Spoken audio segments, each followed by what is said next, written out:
നമസ്കാരം, JB ജംഗ്ഷനിലേക്ക് സ്വാഗതം. വ്യത്യസ്ത രംഗങ്ങളിൽ തിളങ്ങിയ രണ്ട് പ്രശസ്ത വനിതകളെ കാൻവാസിൻ്റെ ചായക്കൂട്ടിൽ ഒരുമിപ്പിക്കുന്നു. ആ ഒരുമയുടെ തനതായിട്ടുള്ള ഒരാവിഷ്കാരമാണ് JB ജംഗ്ഷനിൽ നടക്കാൻ പോകുന്നത്. രണ്ട് ശീലമാരെ JB ജംഗ്ഷനിൽ ഞങ്ങൾ കോർത്തിണക്കുന്നു. നമുക്ക് അവരെ സ്വാഗതം ചെയ്യാം.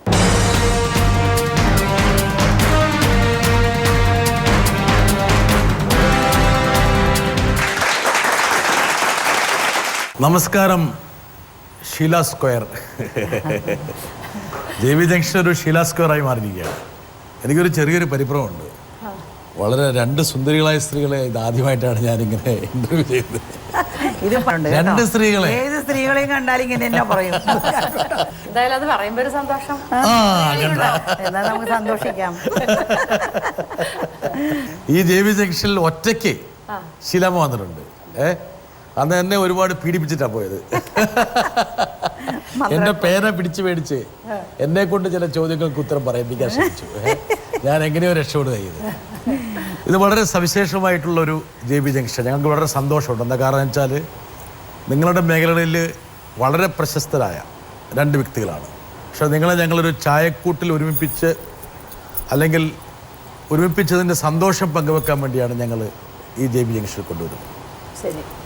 ഷീല കൊച്ചോസഫ് വളരെ പ്രശസ്തിയായിട്ടുള്ളൊരു ഓൺട്രപ്രനർ.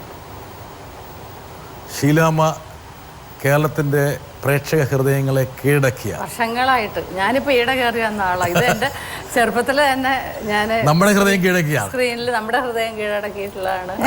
ഇപ്പോഴും ചെമ്മീൻ അങ്ങനെയുള്ള സിനിമകളൊക്കെ കാണുമ്പോൾ വളരെ വളരെ ആരാധനയോടെ എല്ലാവരും ഓർക്കുന്ന ഒരു മുഖമാണ് ഷീലമ്മയുടേത്. എന്തായാലും നിങ്ങൾ രണ്ടുപേരും മത്സരിച്ച് ഒരുപാട് പേര് ഹൃദയം കീഴടക്കിയിരിക്കുകയാണ്. ഷീലാമ്മ, ഇത് എന്താ കാരണം എന്ന് വെച്ചാൽ സിനിമയെക്കുറിച്ച് ചർച്ച ചെയ്യാൻ വേണ്ടിയാണ് നമ്മളിവിടെ ചേരുന്നതെങ്കിൽ ഇതിനകത്ത് വേറൊരു തലമുണ്ട്. പക്ഷെ ഇത് നിങ്ങളുടെ ഒരു ഹോബി, ഒരു പാഷനായിട്ട് വിടരുന്നു, അല്ലെങ്കിൽ ഒരു കൗതുകം ക്യാൻവാസിലേക്ക് പടരുന്നു. അത് ഒരുപാട് പേരെ ആകർഷിക്കുന്നു. ഒരു പക്ഷേ സ്ത്രീകൾക്ക് അങ്ങനെ ഒരു പാസ് ടൈമും കൂടി ഉണ്ട്.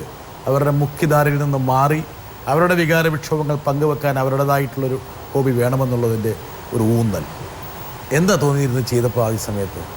എനിക്ക് പടം വരയ്ക്കാനൊക്കെ ഇഷ്ടമായിരുന്നു. പക്ഷെ എനിക്കിങ്ങനെ വരയ്ക്കാൻ പറ്റുന്ന എനിക്ക് ഇങ്ങനെ കോളേജിലൊക്കെ പഠിക്കുമ്പോൾ റെക്കോർഡ് വരയ്ക്കാറുണ്ട്, ഫ്രണ്ട്സിനൊക്കെ വരച്ചു കൊടുക്കാറുണ്ട്.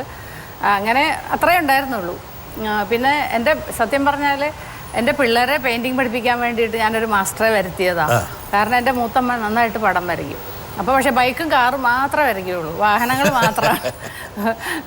ബെൻസ് കാറ് അല്ലെങ്കിൽ വലിയ വലിയ ബൈക്കുകൾ, അതിൻ്റെ എല്ലാ പാർട്സും വളരെ ഭംഗിയായിട്ട് വരയ്ക്കും. വേറൊരു സാധനം വരയ്ക്കാൻ പറഞ്ഞാൽ വരയ്ക്കില്ല. പിന്നെ അവസാനം വഴക്കായി, അടിയായി, ഇടിയായി, ഇരിക്കില്ല, കരച്ചിൽ, ബഹളം. എല്ലാ ശനി ഞായറായ ഇതാണ് അവിടെ ഒരു നാടകം. ഒരു സെക്കൻഡ്, ഈ സമയത്തൊരാൾ വരേണ്ടതുണ്ട്, വരട്ടെ.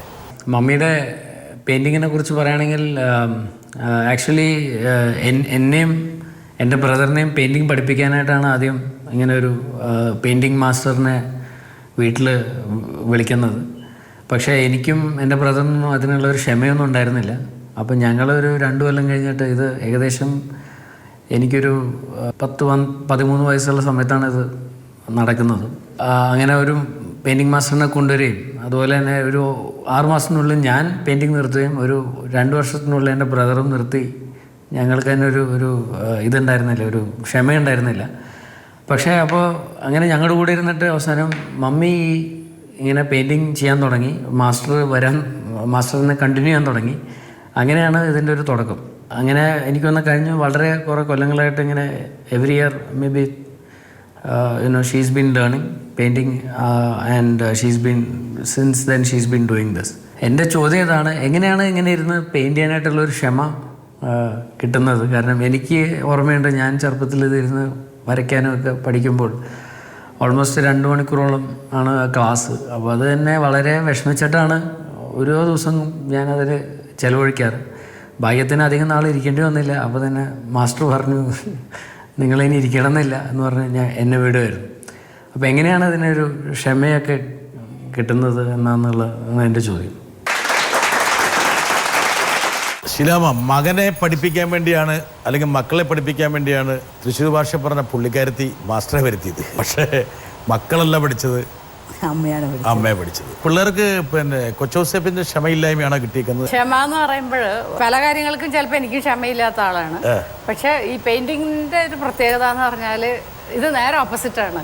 പെയിന്റിങ് ചെയ്തു തുടങ്ങിയാൽ എനിക്ക് അവിടെ നിന്ന് പോകാനാണ്, അത് ഇട്ട് ബ്രഷ് അവിടെ വെച്ച് പോകാനാണ് എനിക്ക് ബുദ്ധിമുട്ട്. അതിൻ്റെ ഇടയ്ക്ക് ആരെങ്കിലും ഫോൺ വിളിക്കുകയോ അല്ലെങ്കിൽ വേറെ എന്തെങ്കിലും കാര്യത്തിൽ തന്നെ വിളിക്കുമ്പോഴാണ് എനിക്ക് ക്ഷമയില്ലാത്തത്.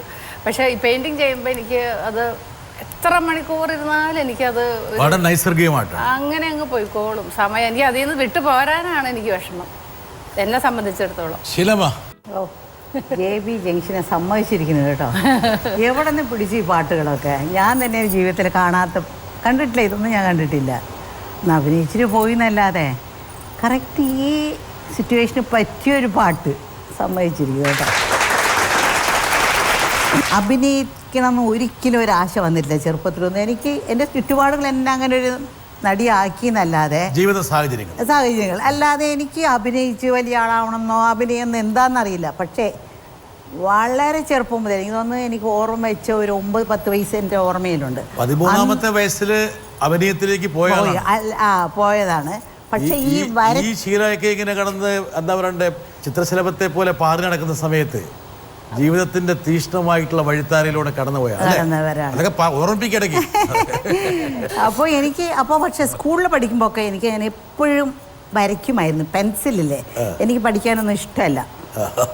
എനിക്കിഷ്ടമല്ല ഈ കണക്കും അതും ഇതൊക്കെ. അപ്പോൾ ഒക്കെ ഞാൻ ഇരുന്നിങ്ങനെ വരയ്ക്കും, ബുക്ക് മുഴുവനും വരന. ടീച്ചർ പെട്ടെന്ന് നോക്കി എന്ന് പറഞ്ഞാൽ അടി അടിച്ചിട്ട് പോകും. ഇത് അച്ഛനോട് കംപ്ലൈൻറ്റ് ചെയ്തിട്ടുണ്ട്. അന്ന് മുതലേ എനിക്ക് വരയ്ക്കണമെന്നുള്ള ആശ, വരച്ചു വലിയ ആളാവണമെന്നുള്ള ആശ ഉണ്ടായിരുന്നു. പിന്നെ അതിനുശേഷം അഭിനയിക്കാൻ പോയി. അവിടെ പോയപ്പോൾ സ്കൂളിൽ പഠിക്കുമ്പോൾ ടീച്ചറെ വരച്ചിട്ട് അങ്ങനെ എനിക്ക് എങ്ങനെയാണെന്നറിയോ, എനിക്ക് മിമിക്രി ചെയ്യാൻ അറിയില്ല. ഒരാളെ പോലെ തന്നെ നോക്കി വരയ്ക്കാൻ അറിയില്ല. ചെമ്മീനിലെ ഒരു 3 പെണ്ണുകൾ ഇരിക്കുന്ന പോലെ ഒരു പടം വരച്ചിട്ടുണ്ട്. അതൊക്കെ പോയി വിറ്റുപോയി. പക്ഷേ അത് 3 രീതിയിലായിരിക്കും. എൻ്റെ മുഖമോ ഒന്നും ഉണ്ടാവില്ല അതിൽ. ഞാൻ അങ്ങനെ വരയ്ക്കില്ല. അപ്പോൾ ഞാൻ സിനിമയിൽ അഭിനയിക്കാൻ വന്നപ്പോൾ വൈകുന്നേരം 6 മണി വരയ്ക്കുമേ ഷൂട്ടിംഗ് ഉണ്ടാവുള്ളൂ. അന്നൊക്കെ TV ഇല്ല.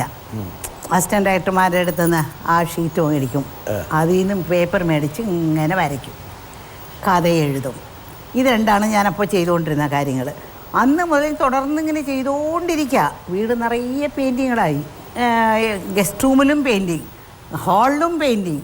എവിടെ പോയാലും പെയിൻറ്റിൻ്റെ മണമാണ്.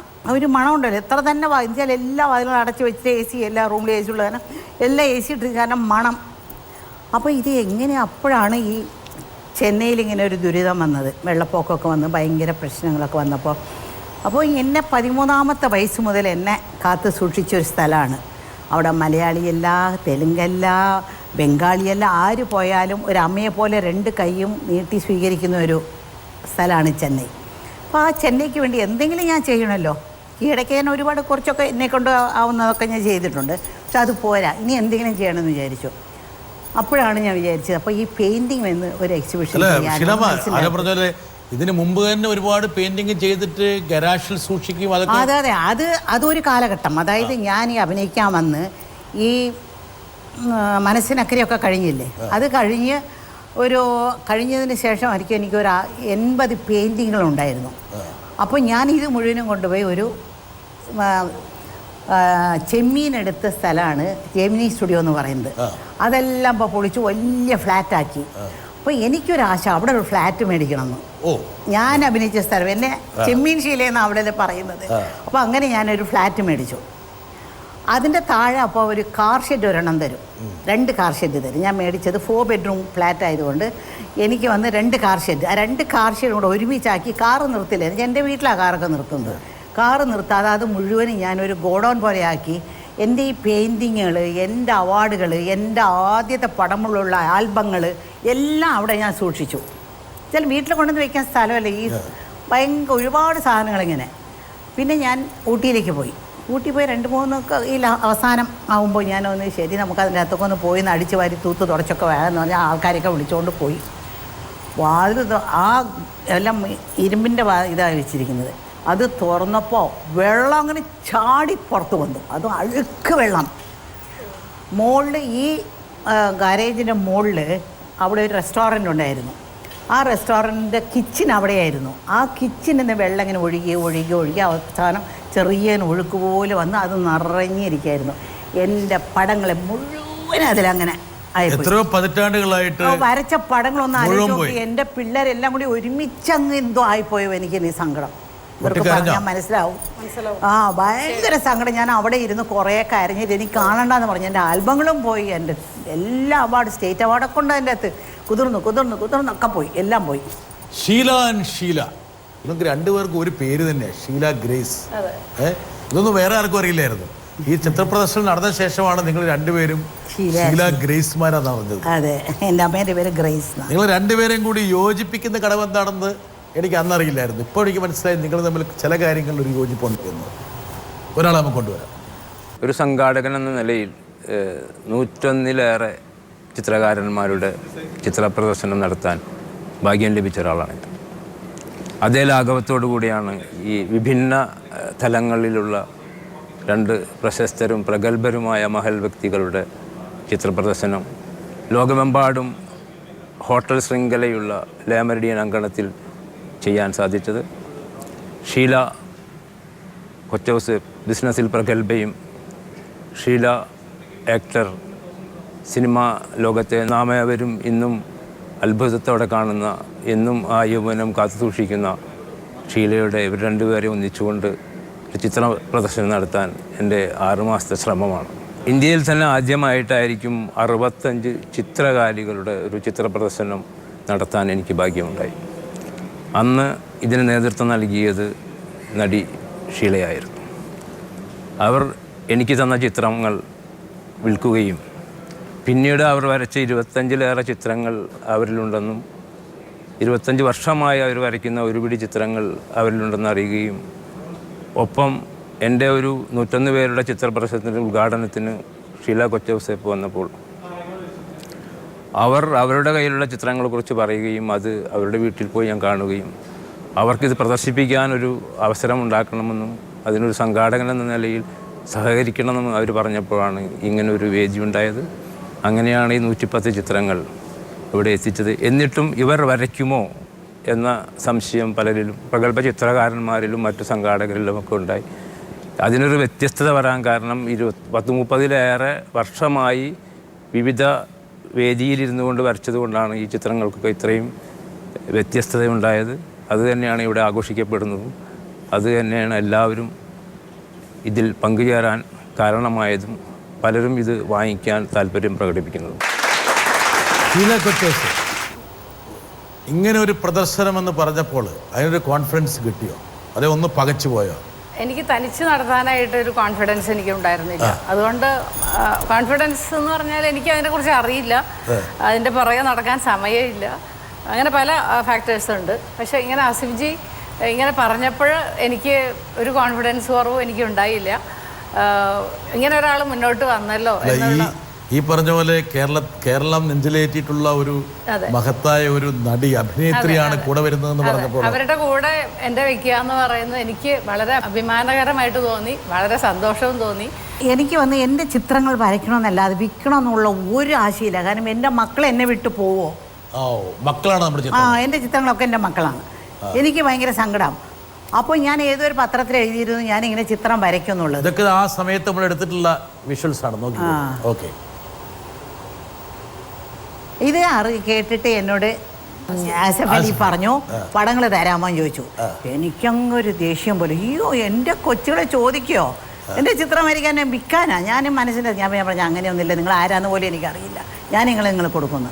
പിന്നെ ആര് പറഞ്ഞാൽ നിങ്ങൾ കൊടുക്കും എന്ന് ചോദിച്ചു അങ്ങേര്. അപ്പോൾ പലരുടെ പേര് പറഞ്ഞു. ഞാൻ പറഞ്ഞു എനിക്ക് അവരറിയില്ല, അവരറിയില്ല.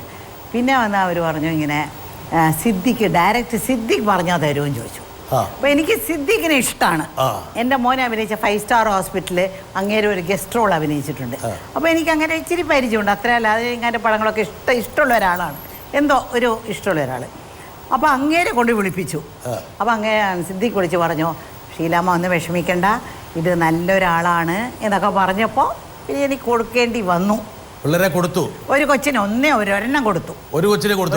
ഒരു പെണ്ണിങ്ങനെ ബ്ലൗസൊക്കെ കുറച്ച് ഒരു സെക്സി ആയിട്ട് ബ്ലൗസൊക്കെ ഒന്ന് ഇട്ടിട്ട് കുറേ കുങ്കുമം കളേഴ്സാണ് ഇങ്ങനെ വിൽക്കുന്നതായിട്ട് ഒരു 4/3 ഒരെണ്ണം കൊടുത്തു ഞാൻ. അത് 50 പെണ്ണുകൾ ചേർന്ന് വരച്ച പടങ്ങളാണതിൽ. അതിൽ ഒരെണ്ണം എൻ്റെ അതുകൊണ്ട് വിറ്റും പോയി. എനിക്ക് അന്നൊക്കെ രാത്രിയൊക്കെ സങ്കടമായിട്ട് പോയി. നല്ല വിലയ്ക്ക് വിറ്റത്, എന്നാലും കൂടെ എൻ്റെ പോയല്ലോ എന്ന്. അന്ന് മുതൽ ഞാൻ ശരി ഇനി ഞാൻ വിൽക്കില്ല, ഇനി ഞാൻ വരയ്ക്കും വിൽക്കില്ല എന്ന് മനസ്സിൻ്റെ അടുത്ത് ഞാൻ തീരുമാനിച്ചു. അപ്പോഴാണ് ഇങ്ങനെ കുറേ ആയിപ്പോയി, കുറേ മക്കളായപ്പോൾ കെട്ടിച്ചങ്ങ് അയച്ചു വീട്ടിലെങ്ങനെ വെച്ചോണ്ടിരിക്കുക, കെട്ടിച്ചയക്കത്തില്ലേ. പക്ഷെ അങ്ങനെ എക്സ്പ്രഷൻ വെച്ചാലും കൂടെ ഞാൻ മേടിക്കാൻ വന്നവരാരാണ് മേടിക്കുന്നത് നോക്കി. ചുമ്മാതെ വല്ലവരുടെ വീട്ടിൽ കൊണ്ടുപോയി ഒരു ബാത്റൂമിൽ കൊണ്ട് വെച്ചാലോ എൻ്റെ പടം കൊണ്ടുപോയി. അപ്പോൾ വലിയ വേൾഡിലെ വലിയ ബിസിനസ്മാനായ രവിപിള്ള, പിന്നെ വലിയൊരാളായ സോമതീരത്തിൻ്റെ ബേബി മാത്യു, ഇങ്ങനെ വലിയ വലിയ ആൾക്കാർ നോക്കിയിട്ടാണ് ഞാൻ കൊടുത്തത്. ആ കുട്ടികളെ പരിപാലിക്കുമെന്ന് ഉറപ്പുള്ളവർക്കേ ഞാൻ കൊടുത്തുള്ളൂ. ചുമ്മാ മേടിച്ചു കൊണ്ടുപോയി അവിടെ കൊണ്ടുപോയി വയ്ക്കാൻ എനിക്കിഷ്ടമല്ല, അങ്ങനെ കൊടുക്കാൻ ഇഷ്ടമല്ല. കാശ് കിട്ടിയാലും എൻ്റെ പടങ്ങൾ പോയി ചേരുന്നത്. ജീവിതത്തെ കുറേ കൂടി പ്രായോഗികമായി കാണുന്ന ശീല ചേച്ചിക്ക് ഇങ്ങനെയുള്ള വികാരമൊന്നും ഉണ്ടാകാൻ സാധ്യതയില്ല. അല്ലല്ല, പെയിൻറ്റിങ്സ് വിൽക്കുമ്പോൾ സങ്കടമുണ്ട്. കാരണം അത് കുറേ കഷ്ടപ്പെട്ടിട്ട് നമ്മൾ ചെയ്തിട്ടുള്ളതാണ്. നമ്മളുടെ ഒരു എന്താ പറയുക, ഈ കുട്ടിയെന്നോ അല്ലെങ്കിൽ മക്കളെന്നോ എന്തോ നമ്മളുടെ ഒരു ഭാഗമാണത്. അങ്ങനെയാണ് ഒരു മനസ്സിലൊരു ഇത് ശരിക്കും പറഞ്ഞാൽ. അപ്പോൾ ഓരോ പെയിൻറ്റിങ് ഇങ്ങനെ വിറ്റു എന്നൊക്കെ ആസിഫിജി വിളിച്ച് പറയുമ്പോൾ ഞാൻ പറഞ്ഞു അയ്യോ അത് പോയോ ഉള്ളില്.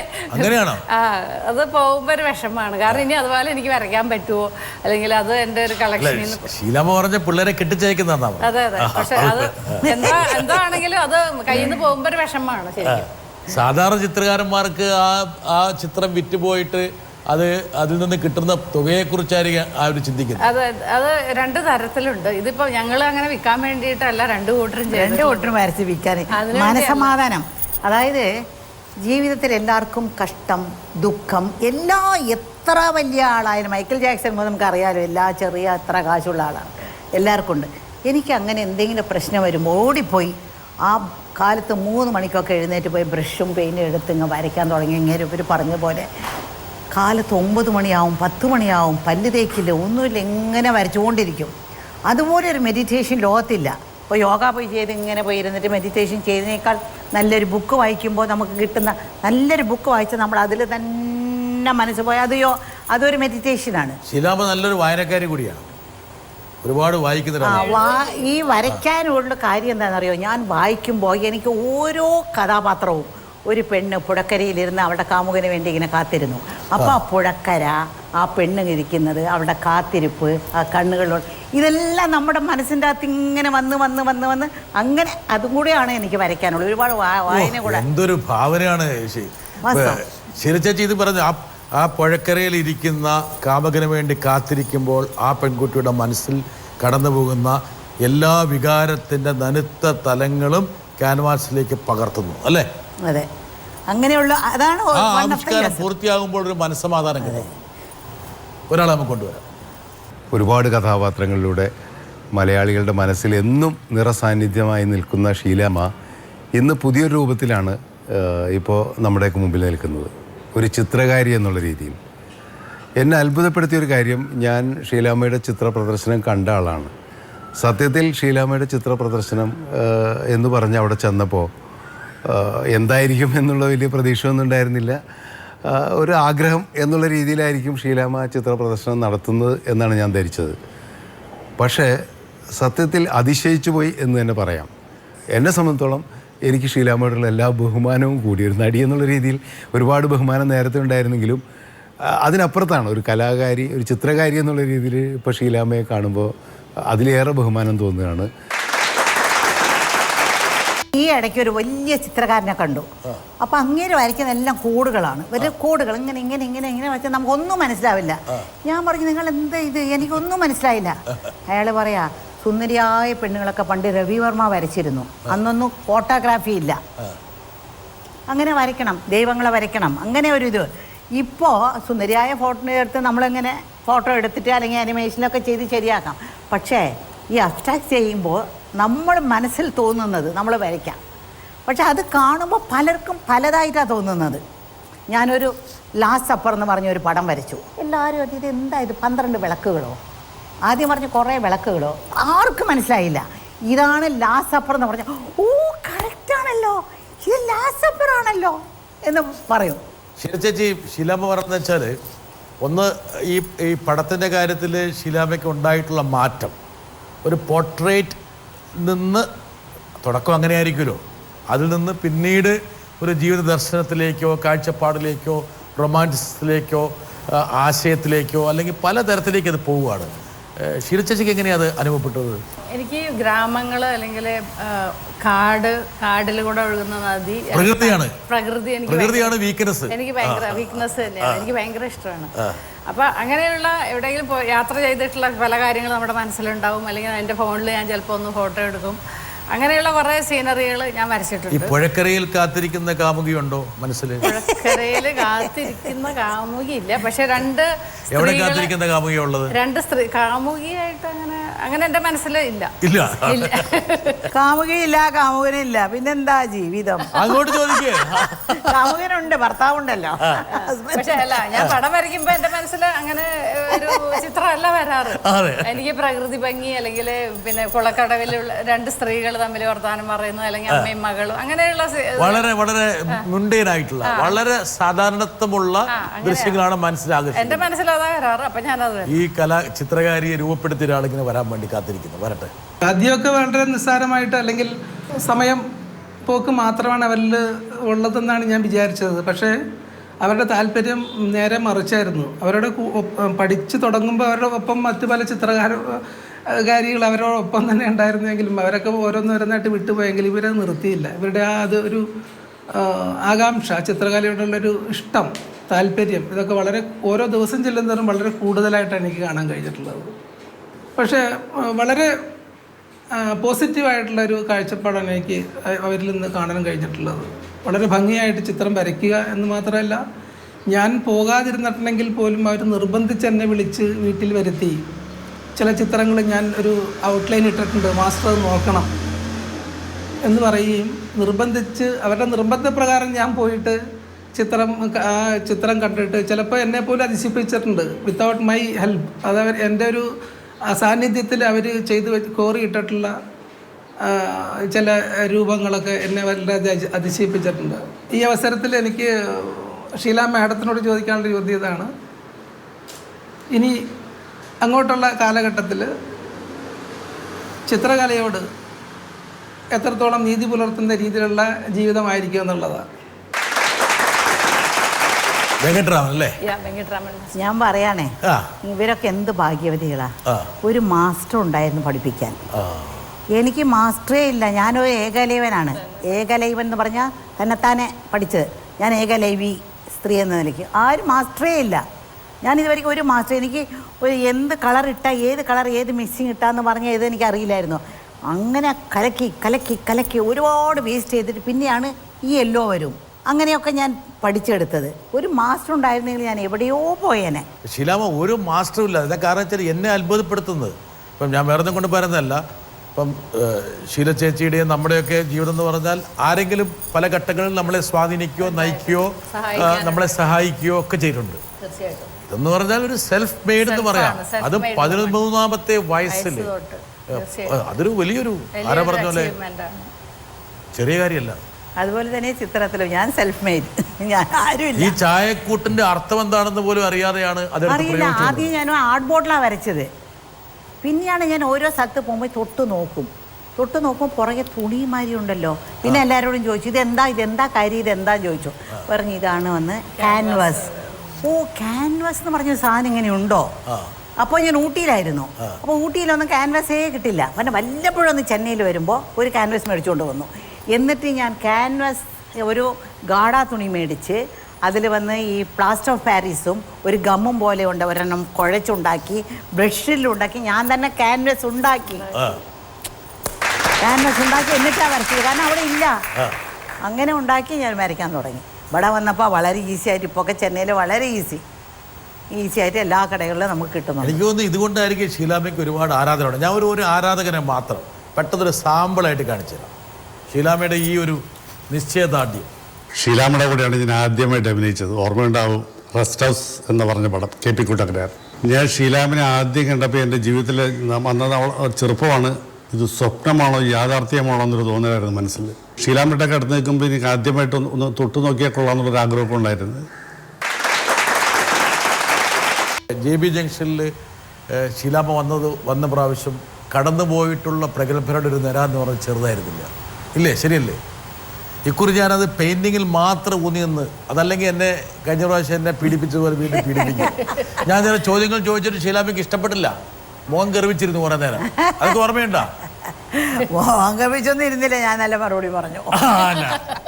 അതിനുശേഷം ഞാൻ വളരെ നല്ല സാധുവായ ഒരാളാണ് തിരിച്ചറിഞ്ഞ ശേഷം പറഞ്ഞു, ഷോ ഇനി ബ്രിട്ടാസ് എന്ത് ചോദ്യം ചോദിച്ചാലും ഞാൻ പറയും എന്ന് അന്ന് പറഞ്ഞിട്ട് പോയി. ഓർമ്മയുണ്ടോ അതൊക്കെ?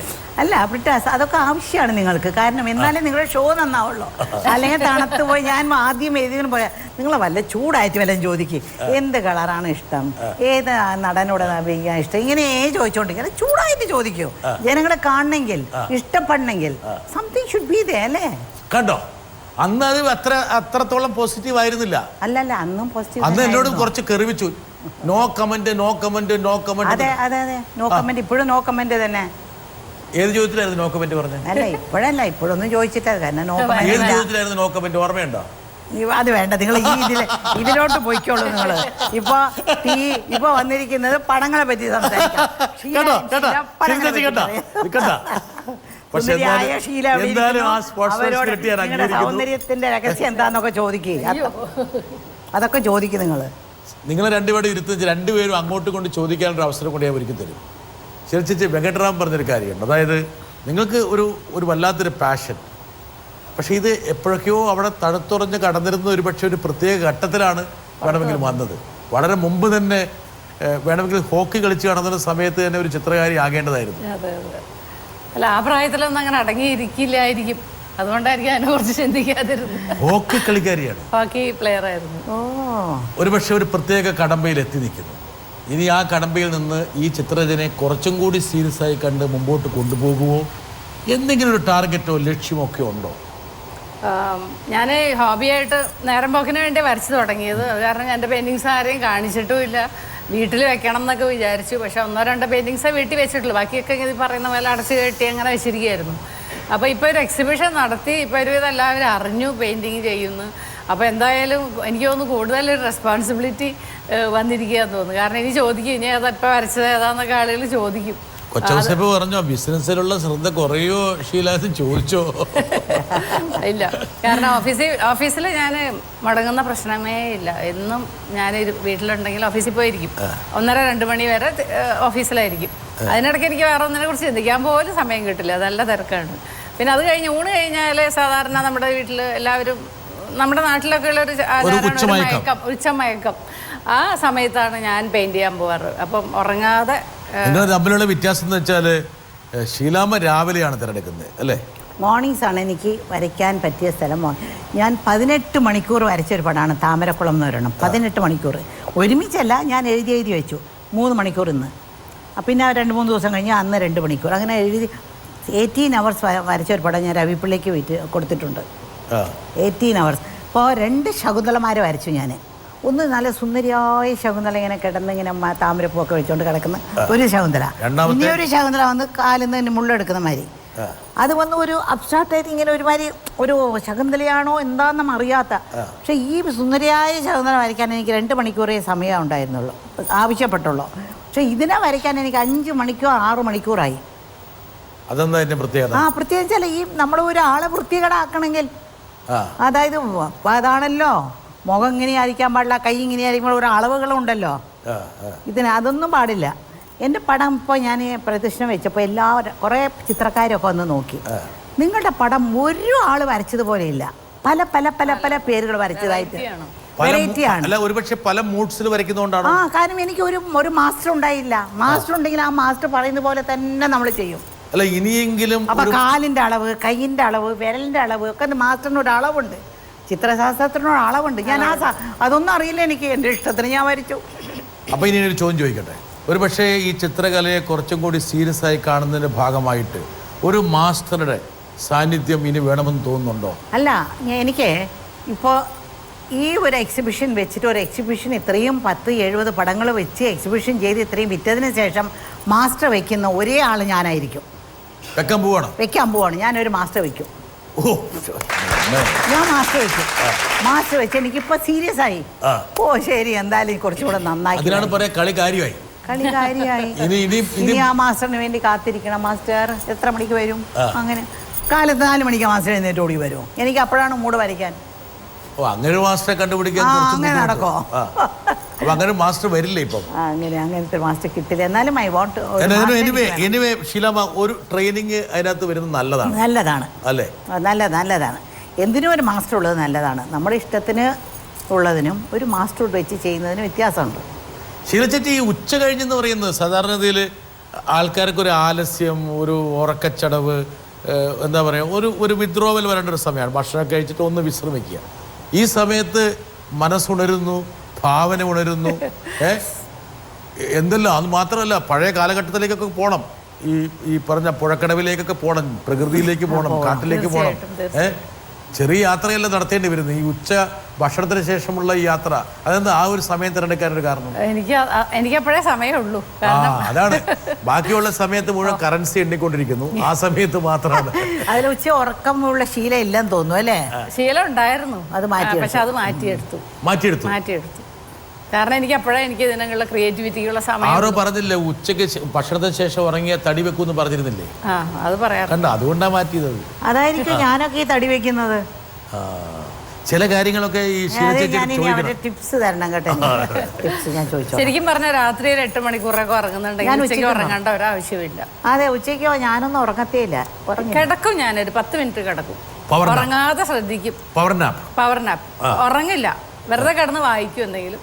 ഉടനെ പിന്നെ ഉറക്കം വരുമ്പോഴും ചാടി എഴുന്നേക്കും. ഉറങ്ങിക്കഴിഞ്ഞാൽ പിന്നെ എനിക്ക് ഒരു സുഖമില്ല, ആകെ ഒരു ഡൾനെസ്സാണ്.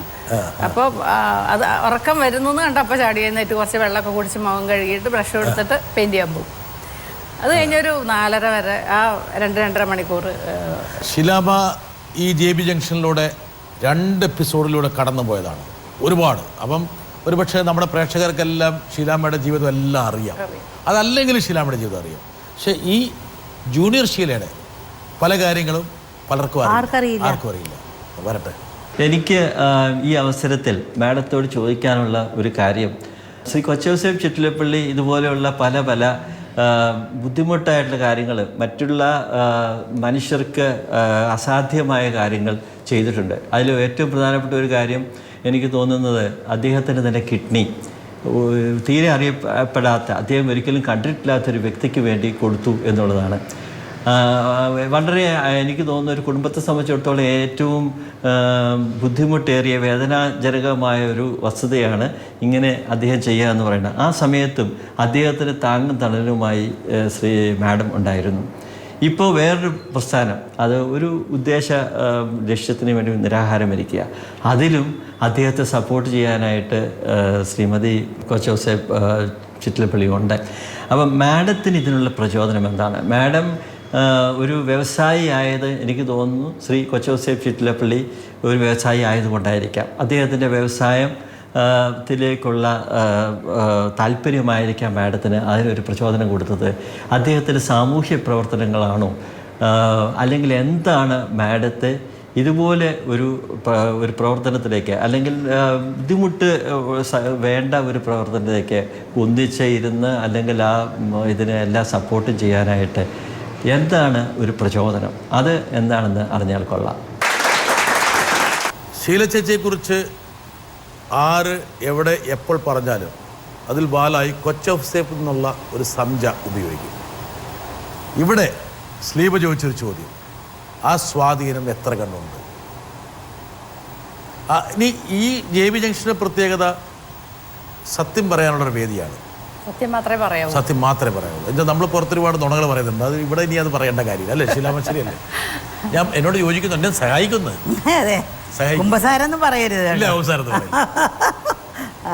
അദ്ദേഹത്തിൻ്റെ സ്വാധീനം അത് പ്രചോദനമാണ്, ചിലപ്പോൾ ബിംബിഷ്ടമാണ്, ചിലപ്പോൾ എൻ്റെ പൊന്നെ എന്ന് പറയാറുണ്ട്.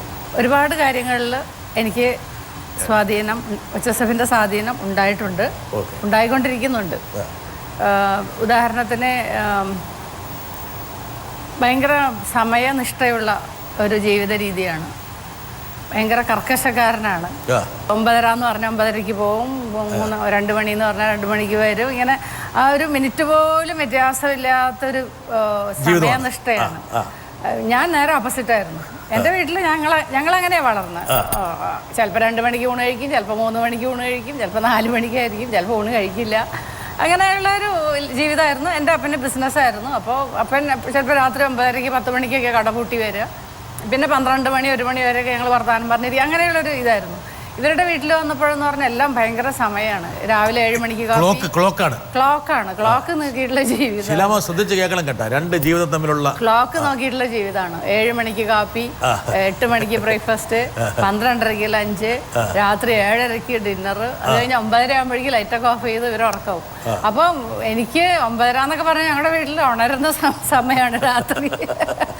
അപ്പോൾ അതായിട്ട് പൊരുത്തപ്പെടാൻ ആദ്യം എനിക്ക് ഇത്തിരി ബുദ്ധിമുട്ടുണ്ടായിരുന്നു. എനിക്ക് ഇത്തിരി സങ്കടവും വിഷമമൊക്കെ വരും. കാരണം എന്തോ ഒരു ആകെ ഒരു അനക്കവും ഇല്ല, ബഹളവും ഇല്ല. അതുകൊണ്ടാണ് ഒരു അവസരം കിട്ടിയാൽ ഷീല ചേച്ചിയുടെ തൃശ്ശൂരുള്ള വീട്ടിലെ ഒരു അയൽവക്കാരൻ പറഞ്ഞത്, ഇത് ആരാന്ന് ചോദിക്കരുത്, എന്നോട് പറഞ്ഞു, ഒരു അവസരം കിട്ടിയാൽ ഷീല എങ്ങനെയെങ്കിലും തൃശ്ശൂരേക്ക് എത്തും. ശരിയായിരുന്നോ? അത് ശരിയാ. കണ്ടോ കാരണം ഞാൻ അങ്ങനെയുള്ള സാഹചര്യത്തിലാണ് വളർന്നത്. പിന്നെ പക്ഷെ എൻ്റെ ഒരു പ്രത്യേകത എന്ന് പറഞ്ഞാൽ എനിക്ക് എന്തായിട്ടും അഡാപ്റ്റ് ചെയ്ത് പോകാൻ പറ്റും. എന്നെ നന്നായിട്ട് എനിക്ക് ഹാൻഡിൽ ചെയ്യാനറിയാം. എങ്ങനെയുള്ള സാഹചര്യമായിട്ടും പൊരുത്തപ്പെട്ട് പോകാനായിട്ട് എനിക്ക് പറ്റും. അത് എനിക്ക് വലിയ AC റൂം വേണമെന്നില്ല, അല്ലെങ്കിൽ എനിക്ക് ലക്ഷറി ഫുഡ് വേണമെന്നില്ല. എങ്ങനെയായാലും ഞാൻ ജീവിച്ചു പോകും. അദ്ദേഹത്തിൻ്റെ സ്വാധീനം. ഇപ്പം ഷീല എന്ന് പറയുന്ന തൃശ്ശൂര് ആടിപ്പാടി ബട്ടർഫ്ലൈ ആയി ജീവിച്ചുകൊണ്ടിരുന്ന ഒരു പെൺകുട്ടി കൊച്ചൗസേൻ്റെ ജീവിതത്തിലേക്ക് വരുന്നു. പിന്നീട് അത് സൃഷ്ടിച്ചൊരു മാറ്റം. ഇന്ന് കേരളം ആദരിക്കുന്ന ഒരു വനിതാ ഓൺട്രപ്രനറാണ്. എനിക്ക് തോന്നുന്നു ഷീല ചേച്ചിയുടെ ആസ്തി എന്ന് പറഞ്ഞ വ്യക്തിപരമായ ആസ്തി എന്ന് പറയുന്നത് തന്നെ എത്ര ഉണ്ടാവും ഷീലാമ്മ? ഒരു ബില്യൺ, ഒരു 600-700 കോടി. അയ്യോ, അത്രയൊന്നും ഉണ്ടാവില്ല. എനിക്ക് സത്യം പറഞ്ഞാൽ അതിനെക്കുറിച്ച് എനിക്ക് അറിയില്ല. ഞാൻ അതിനെക്കുറിച്ച് പഠിക്കാറുമില്ല. ഞാൻ എൻ്റെ എല്ലാ ബുദ്ധിയുള്ള ആൾക്കാരും അതാ പറയാ. ഇല്ല ഇത് അങ്ങനെ ഞാൻ വേണമെങ്കിൽ കാണിച്ചു കൊടുക്കുവാണെങ്കിൽ ഒരു ചെറിയൊരു bit.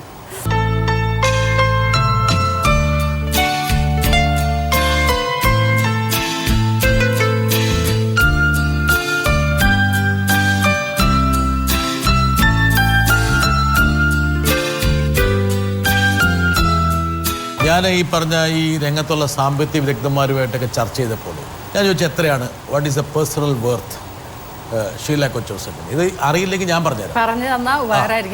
It should be near എന്താ പറയുക, ഒരു 400-500 കോടി രൂപയാണ് വ്യക്തിപരമായിട്ട്. അപ്പം ഞാൻ ചോദിച്ചു,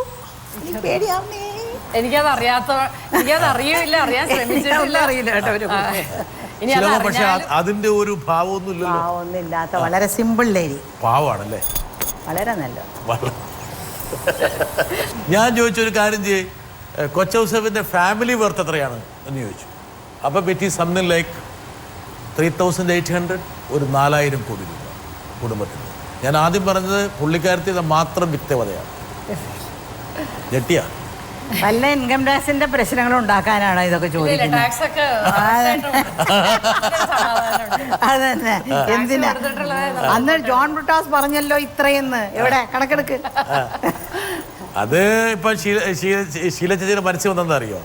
നിങ്ങൾ സിനിമാക്കാർ പല ആൾക്കാരും ടാക്സ് ഒന്നും കൊടുക്കുന്നില്ല എന്നുള്ളൊരു തോന്നലല്ലേ മനസ്സിൽ വന്ന ചോദ്യം, ഒരു കുസൃതി ചോദ്യം.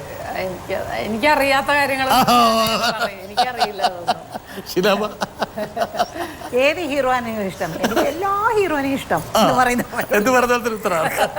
എനിക്കറിയാത്ത കാര്യത്തെ കുറിച്ച് ഞാൻ അങ്ങനെ കറക്റ്റായിട്ട് കൊടുക്കുന്ന എത്രയോ പേരുണ്ടായി. പിന്നെ അതിൽ 1-2 പേര് കൊടുത്തില്ലെങ്കിൽ നമ്മൾ അവരെ ജനറലൈസ് ചെയ്തിട്ട് അങ്ങനെ കുറ്റപ്പെടുത്താനും മോശം പാടില്ല. പാടില്ലല്ലോ.